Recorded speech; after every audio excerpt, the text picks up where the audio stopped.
Welcome to my show. This is JC Diaz. I hope everybody had a great day today. In today's show, I have five important news around the world and in the U.S.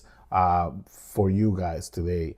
The first important news of the day is in the U.S. and it was Kristi Noem was fired from DHS by the president. She was technically not fired, but she was assigned to a different part of the cabinet of the president. But pretty much she was fired. The second news that we have is Bill O'Reilly says that he thinks that Hillary Clinton should have never been called to testify about the Epstein files. And according to Bill O'Reilly, this will set a precedent as to anytime they would want to embarrass an ex-president or ex-first lady, if they call Hillary, they will have to call, Trump at some point and his first lady and all that. The third news that we have today is we have more information about the American soldiers that passed away since the war with Iran started. We have the names and we have, where they are from and all that. The fourth news we have today is Megyn Kelly was having an interview with Tucker Carlson, and she was questioning what is the narrative that has been pushed to the American people about Israel. And she questions why we have to support Israel in anything that Israel gets involved in. And the last news that we have is the war with Iran keeps spreading around the world. Instead of Iran trying to come to the negotiating table with the U.S., they are doing the opposite. They have been attacking different places. They have been launching torpedoes. They just launched a torpedo into Turkey, and also the U.S. sank one of their ships in somewhere in the ocean near the Mediterranean Sea. And so we have all this information for you guys. So we are going to go ahead and start the show, and we'll be back in a few seconds.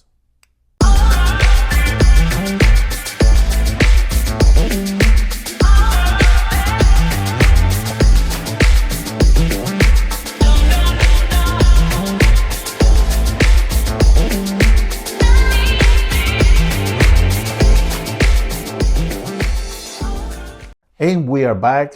Thank you guys. I wanted to say thank you to my supporters. Thank you for your support day after day. We are trying our best to bring you guys the best content possible. I am trying to bring you the news every single day without any interjection on my part. Keep it coming. Hit like, share, and subscribe, and help the algorithm find my videos. I hope you guys like my videos. I'm trying, and I do a really good effort to bring good content for you guys. So let's go ahead and talk about the first news of the day today. So today we found out that the president reassigned Kristi Noem, the director of DHS, to a different section, different part of his cabinet. Pretty much he fired Kristi Noem after Kristi Noem has been under a lot of scrutiny for a lot of her answers to the Congress committee that she was being interrogated. And she's been part of a lot of different questionings and different stressful situations in the past. So, but we have a clip with the news that she was fired today. Let's go ahead and play that clip, and we'll be right back. We have some breaking news into us right now coming in from the president himself, announcing a replacement for Kristi Noem. Noem has been fired from DHS as the secretary. This breaking just minutes ago. President Trump on Truth Social just moments ago saying he will now be replacing her, saying he is pleased to announce that highly respected United States Senator from the great state of Oklahoma, Mark Wayne Mullen, will become the next United States Secretary of Homeland Security. And the date, he writes, effective March 31st, 2026. So just in weeks. President Trump is saying about Kristi Noem, saying she has served us well and has had numerous and spectacular results, he writes, especially on the border. She will be moving now to Special Envoy for the Shield of Americas. What is that, you may ask? That is a new security initiative in Western Hemisphere. And he says they are announcing that initiative this upcoming Saturday in Doral, Florida. He thanks Kristi for her service at Homeland. So again, folks, if you're just joining us right now, this is a pretty significant move. Kristi Noem has just spent a punishing 2 days on the Hill answering questions in her capacity as the Secretary of Department of Homeland Security. Of course, ICE being a major focus of all of this. She was asked about the killings of Alex Preddy and Renee Good in Minneapolis. A lot of her statements were coming into focus. Were they domestic terrorists? Again, Kristi Noem, who has served under President Trump as the DHS secretary, also got a little bit of criticism when she came out with a very big ad spend showing herself in front of Venezuelan prisoners. So she had been under fire for some time, even before Minneapolis earlier this year. But now President Trump making the decision to remove her and put in Markwayne Mullin, of course, a big Trump supporter, a senator, very well known in Oklahoma. We are going to have much more reaction to this. Again, Kristi Noem is out at the head of DHS. And we are back. So as you guys just watched, Kristi Noem has been the director of DHS since the beginning of the government of Mr. Trump, and she has been questioned several times about the death of Mr. Preddy in Minneapolis, and about the involvement of ICE in the death of 2 U.S. citizens back in Minneapolis about a month and a half ago. And she has been under a lot of scrutiny from the government, from Congress, from the Senate about her position as a director of DHS. I don't think she did such an amazing job as the director of DHS, but that's my own opinion. You guys hit comment, depending on what you feel was her involvement in the DHS, as long as she was the head of DHS. But yeah, the news is today the president fired Kristi Noem. She's no longer a director of DHS. They will be naming a senator from the state of Oklahoma will take over Kristi Noem in the coming weeks. The second news we have today for you guys is an interview with Bill O'Reilly, where there is an interview of Bill O'Reilly where he says that he doesn't think it was appropriate for Congress to subpoena Hillary Clinton for her to testify about Epstein and the Epstein files, since she didn't have a relationship with Mr. Epstein. So let's go ahead and play that video, and we'll be right back. Hillary Clinton never should have been called. And that makes a farce out of our federal government to call the woman, whether you like her or not. She was Secretary of State, First Lady, put her in a position to try to embarrass her over nothing. I'm appalled that that happened. Never in a million years should Hillary Clinton have been called into that hearing. As far as the former president is concerned, there's photographic evidence that he was cavorting with Epstein. That needs to be put into perspective.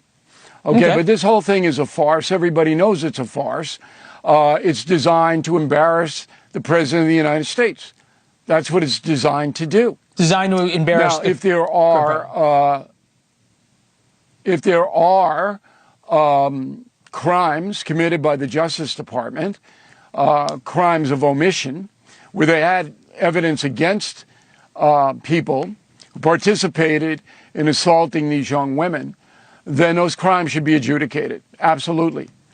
But to calling people to try to embarrass them, and it's fairly clear that President Trump did not have anything to do with Epstein after their falling out. Even Bill Clinton said that in his sworn statements.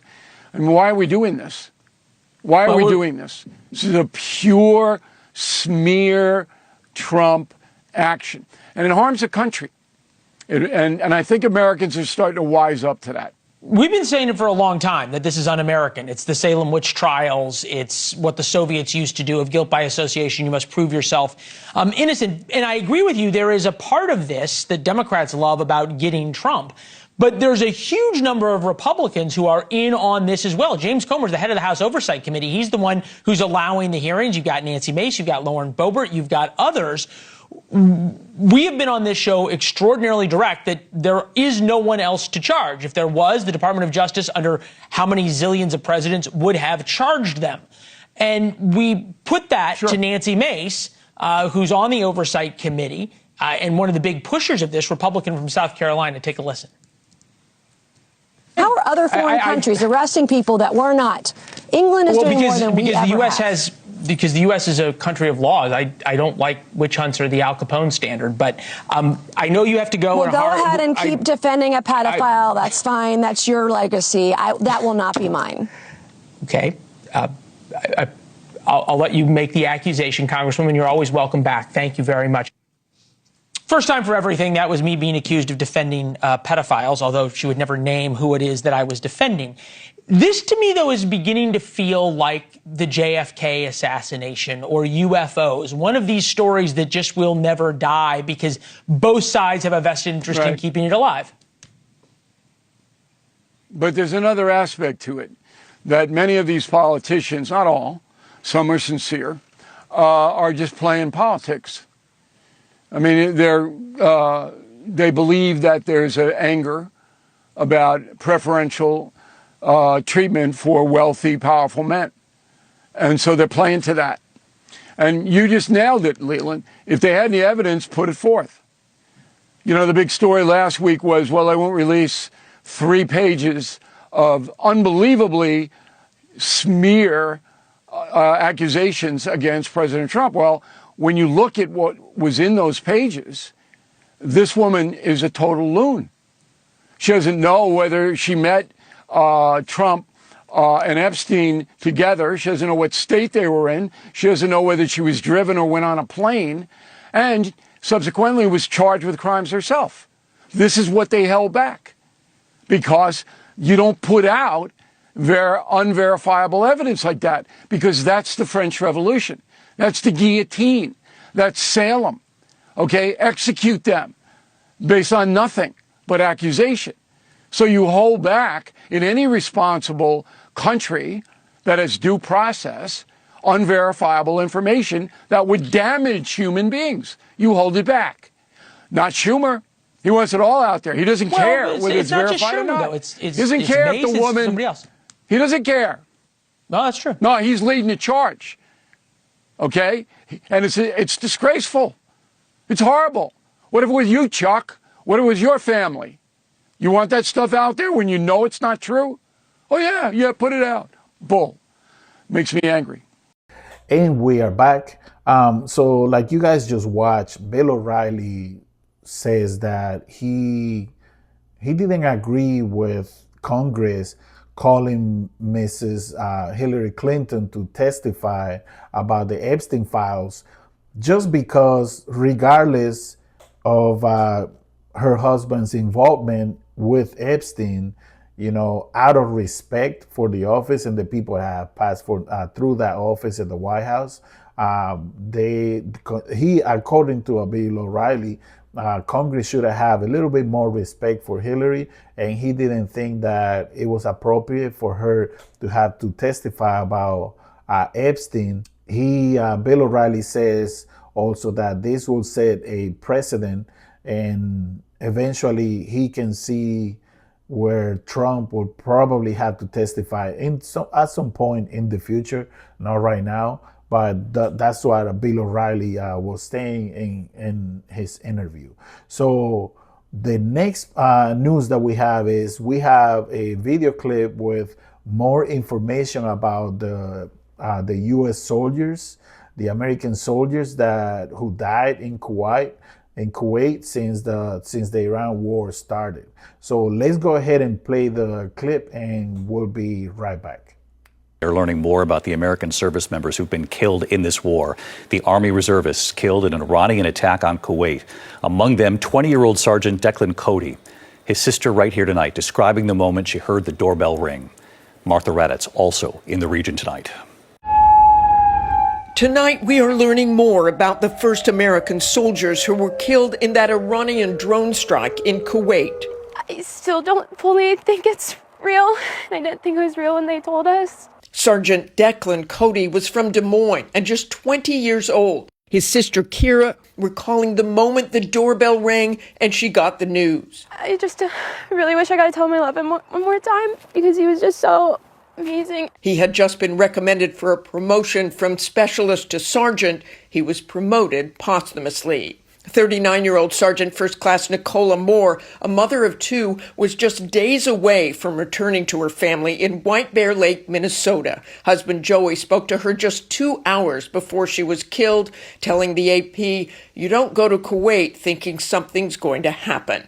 42-year-old Sergeant First Class Noah Teachins, a father to a teenage son, had just 3 months left on his tour. His twin brother Nicholas telling the New York Times he just wanted to get there and get it over with and get back. John Coleman served alongside Teachins. You could call him day or night. He always took the time.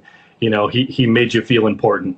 And that's hard to find sometimes in the military. Captain Cody Cork's family says the 35-year-old lived with purpose, loved deeply, and served honorably. Childhood friend Chase Smith. He's just all-around good dude. You know, nobody would have thought in a million years it'd be him. Late tonight, the Pentagon identified 2 other soldiers killed in that Iranian drone attack in Kuwait. Major Jeffrey R. O'Brien, 45, of Indianola, Iowa, and Chief Warrant Officer 3 Robert Marzan, 54, of Sacramento, California. And David, President Trump will be there for the dignified transfer of the soldiers' remains at Dover Air Force Base. But the president has said these may not be the last American service members killed in this war. David? Martha Raddatz from Tel Aviv tonight. Martha, thank you. And we are back. You know, this is a sad situation all around. You know, those soldiers who lost their lives defending our country deserve all the respect, all the admiration from all of us as U.S. citizens. My thoughts and prayers are with their families, because we all know they're never gonna see their families again. I think this is all around a sad situation, and this is the price that we have to pay for war. When war is called, it is the price that we pay as soldiers. You know, not me personally, but the soldiers who are a part of the military. There has been so far 6 U.S. soldiers that have passed away since the war with Iran started. This is so far what we know. We don't know anything else yet officially until the government will let us know exactly what's going on. But yes, this is what happened. I want to say rest in peace to the soldiers who have lost their lives, and you will not be forgotten. You will not be forgotten. Amen. So let's go ahead and move on. The next video that I have for you guys is Megyn Kelly talking to Tucker Carlson, and she questions, why do we have to follow in the footsteps of Israel? Why do we always have to be like their bodyguard? And she questions why this narrative about Israel has been pushed to the American people for so long, for the longest time. So let's go ahead and play the video, and we'll be right back. I do think the Israel front is interesting, though, which is an area that creates neocons, and most neocons are defensive of Israel. And then what's happened on Israel is it used to be you were golden to just defend Israel on everything as a Republican. Like, you were expected to do it. There was absolutely no downside in doing it, and you would only get rewarded for it. And it was the one group that these Republicans could take money from. Just so you want to take $25 million from Miriam Adelson for the East Wing renovation? No problem. No one's going to give you a hard time. She's an American Jewish, entrepreneur. like Israel, we all love Israel on the right. It's the crazy leftists that don't like Israel. Our side loves them. And I do believe that's why you have all these records of people who are like, I voted for Israel with Israel 100% of the time. You know, Ted Cruz, like, I wear like a badge of honor. And I do think the Murdochs are probably still in that same mindset. Yes. And they do not have their finger on the pulse of the young people who voted Trump last time, who are critical in putting him over the line, and who have started to turn on that mindset, and who do not see Israel, especially now, as totally aligned with American interests and values. And let me just say one other thing on it. I've been asking myself this question, Tucker, because you cover foreign policy a lot and always have. It's not really my thing. This is not like, I don't think people tune in to the MK show because they really want to get the latest on foreign policy. You know, I cover all domestic news, politics, law, culture, all that stuff, hard news. But I'm not huge on foreign policy. I do cover it, but it's not my thing. Like Glenn Greenwald, it's his thing. He lives for it. Yeah. And he's great at it. Okay.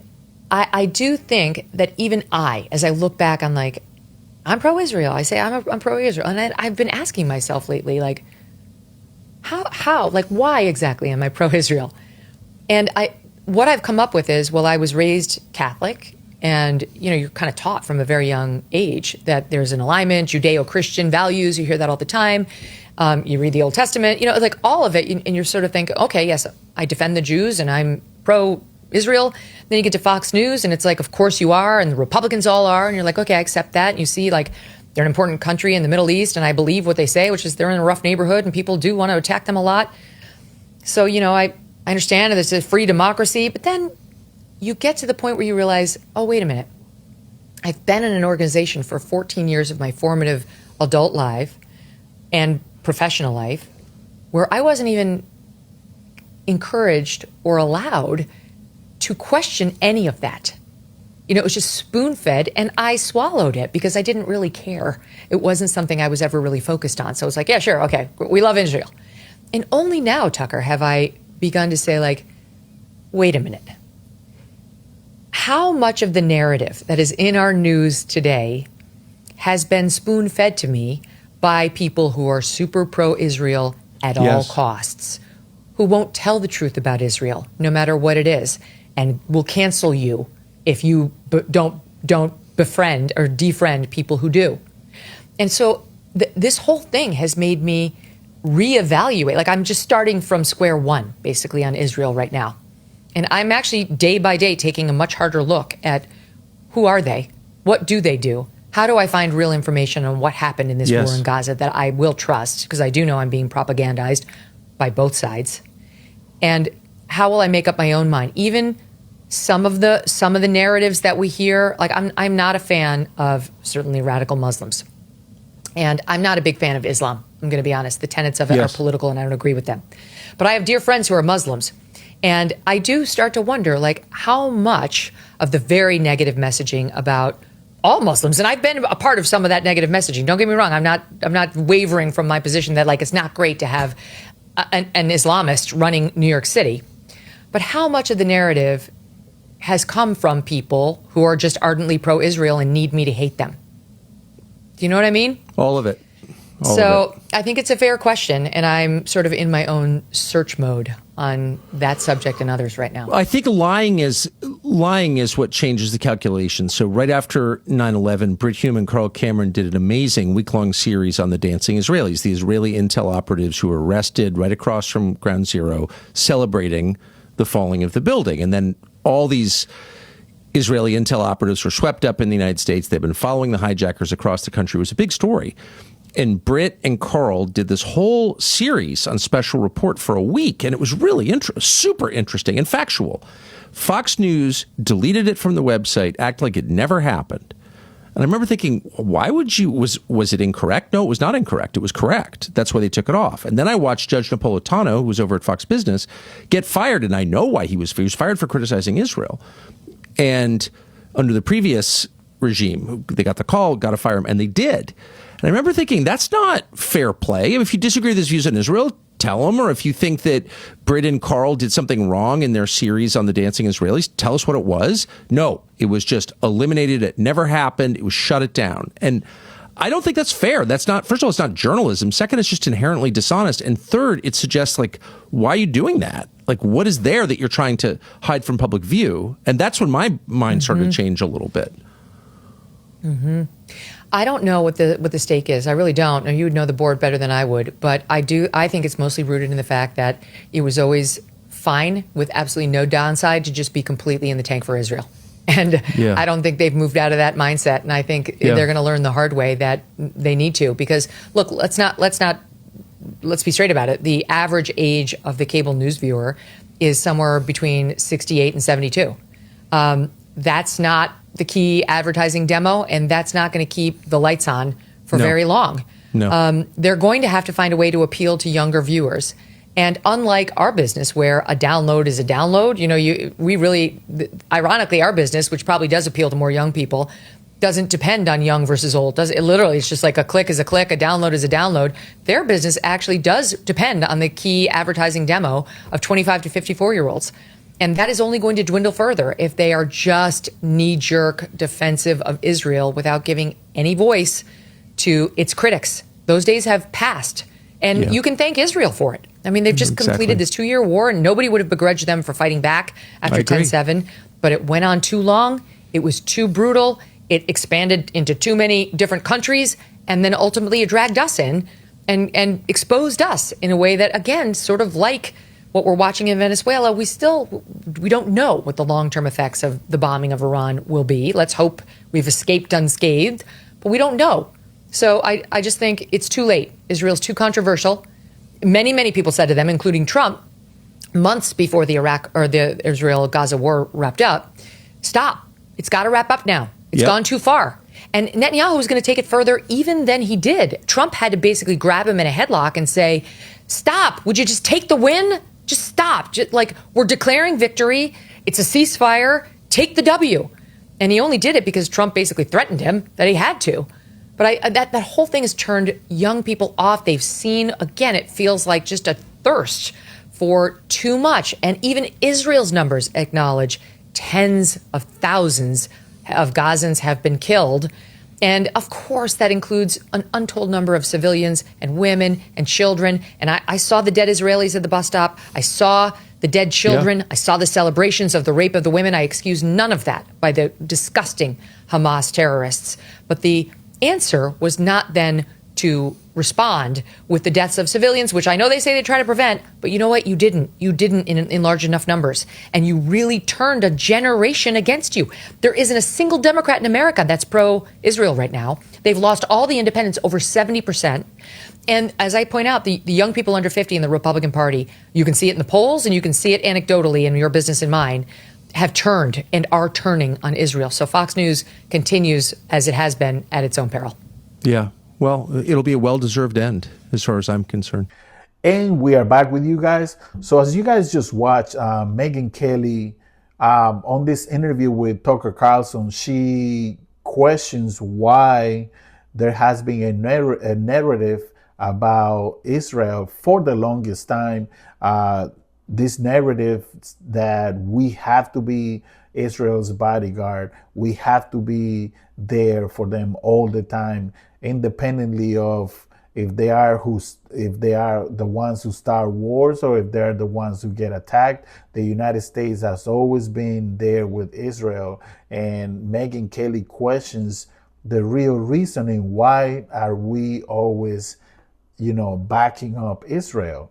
And, in the interview, she questions several things as to why this narrative about Israel has always been that the United States is like the older brother who has to protect the little sister to Israel. And what is the benefit? She also questions what is the benefit that we get as American citizens by our taxpayers part of our taxpayers going towards Israel.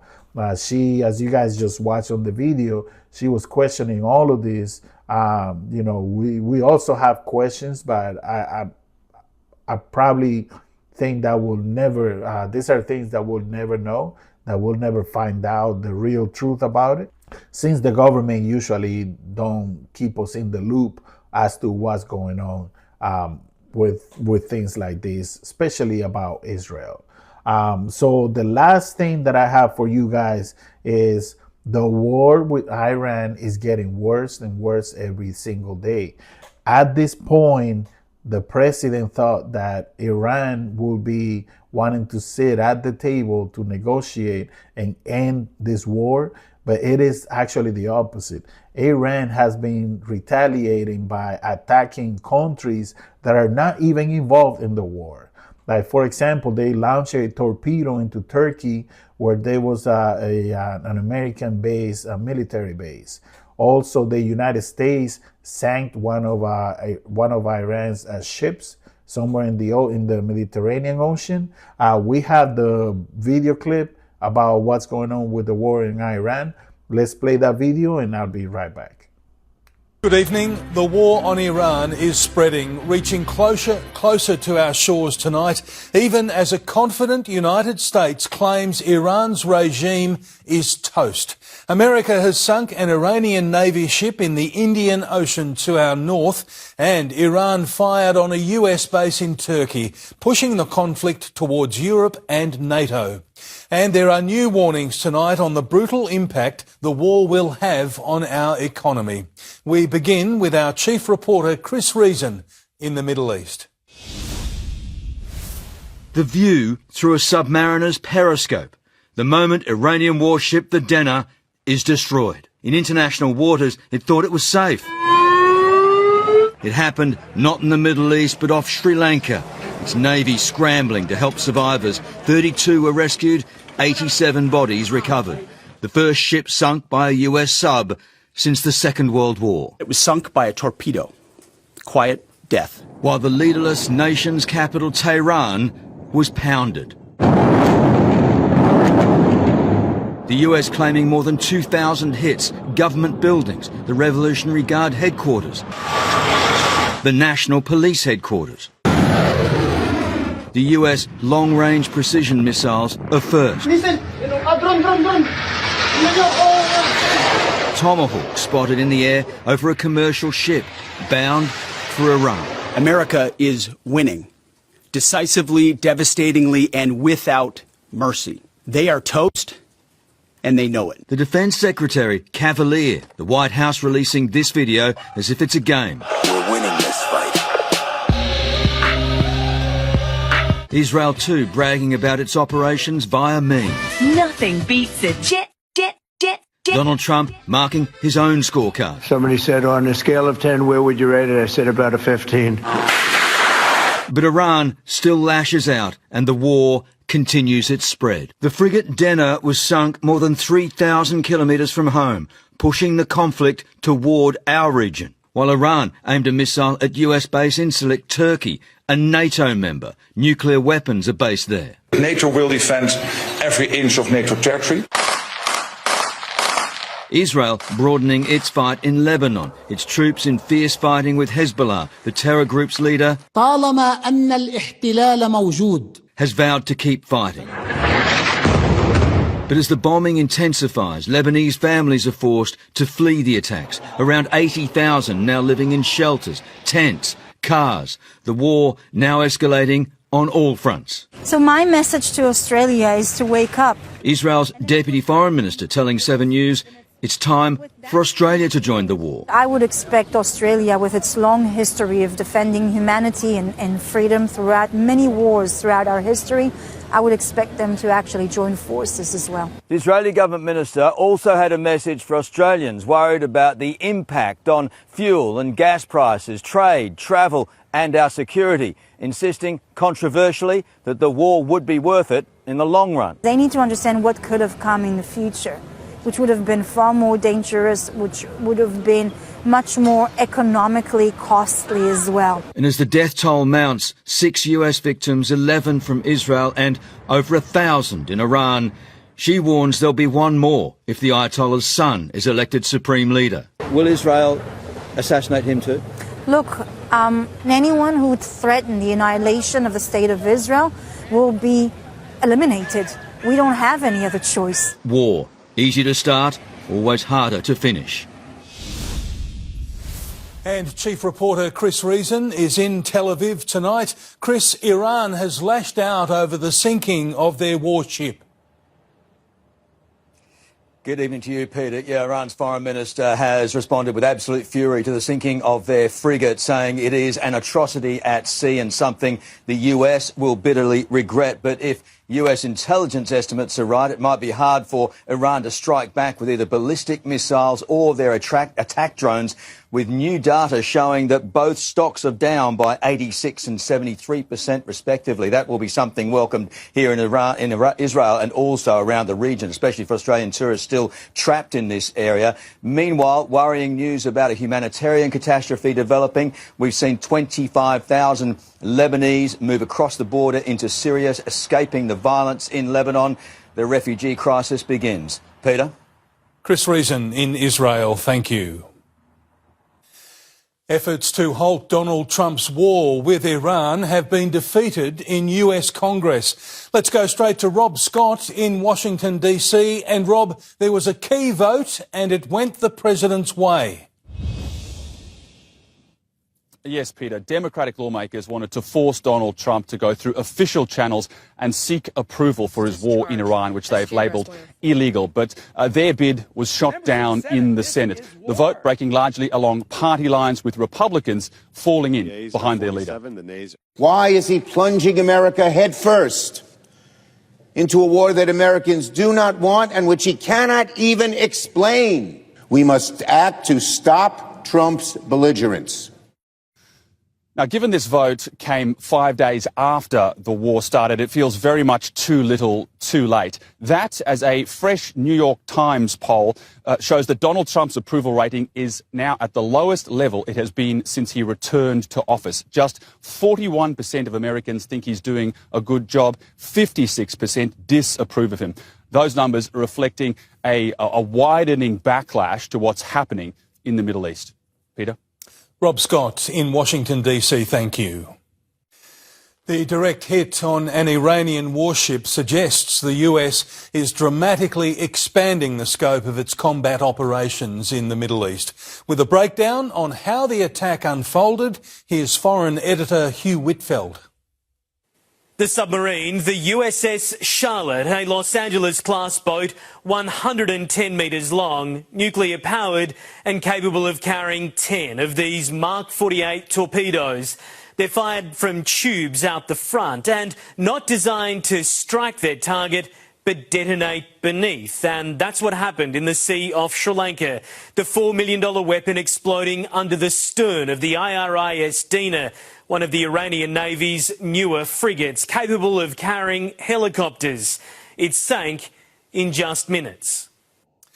Hugh Whitfeld reporting.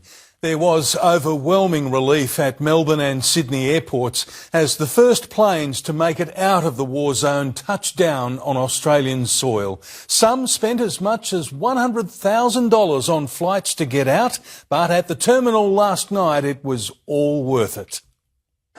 At arrivals, after days fearing the worst. I don't think I've ever felt so anxious, so worried. Ready to welcome them home. We're all very excited. It's a Love Actually moment for us. Then, shortly before 10:30... welcome back, Emirates. Here we go. The first commercial flight out of Dubai and its relieved passengers. Everyone was cheering and clapping. Quite emotional, yeah. Glad to be home. Joy spilling over in the terminal. It had been a nervous journey. A little bit, yeah, but the moment we're outside of the Dubai airspace and, you know, the whole kind of Middle East area, it was just happy. Back to family. Oh, I'm so relieved. I'm so happy to have him home. The pressure of not knowing whether they would be safe, obvious. She's back home. We're grateful. Grateful and to come back home for my safety, for my family. After being caught in a war zone. FaceTiming some friends and asking me how I am. Next thing you know, the whole hotel shakes. The impact of the experience still raw. Pretty traumatic, hearing our entire house shake constantly, but we're here now. Year 10 and 11 students from Sydney's Barker College trapped in Dubai on their way to a robotics event in Turkey. We really came together as a team through this experience and supported each other a lot. Parents were terrified. It's amazing. Amazing. Very, very We grateful. certainly feel for the other people that are still stuck there. Tennis pro James McCabe had been playing in a Dubai tournament. And the oil factory was going up in smoke and we were right next to it, so it was a bit scary. Families living and working in Dubai, the best decision was to leave. My husband's still there. I got like our dogs, our home and stuff's over there, so it's a weird feeling. One relieved family reunion had a well-known face involved, former Seven presenter David Koch. It's a huge relief. Our kids in a war zone. You realise how lucky you are living here. It's been a lot, but we're absolutely delighted. In Dubai, chaotic scenes at the airport show the challenge in getting a seat on flights. Like begging all the Emirates staff to let us on because there was like a wait list. Often only first class left, this American family arriving in Sydney after paying for a string of bookings. $100,000 to get back home. US, yeah. We're not done yet. The lucky ones showing their thanks to Emirates staff. Another commercial flight's arriving in Sydney tonight from Dubai, the next touching down in Melbourne tomorrow morning. As Foreign Affairs sends a team of consular specialists to help guide stranded Australians in the Middle East. There can be so much gold anywhere, but being home beats it all. Chris Marr, 7 News. And we are back. So like you guys just watched, the war with Iran seems to be getting worse and worse and worse for the U.S. And I believe it's getting to a point where it is getting out of control. And it seems like we are going to be in for the long haul with this war. The Iranian people are not giving up. They're not sitting out on the table. The prime minister just today came out saying that they're not asking for a ceasefire to the U.S. They have attacked people in Turkey. They have attacked people in over 19 countries, even countries that are not even related to what's going on with them in the U.S. and Israel. Even the president yesterday was surprised as to the way that they have responded, because in his mind, he thought that they will already be wanting to sit at the table to negotiate, to put a ceasefire, to put a stop to this war. But it doesn't seem like they're ready for that. It seems like they want to continue to retaliate until they can kill as many people as possible.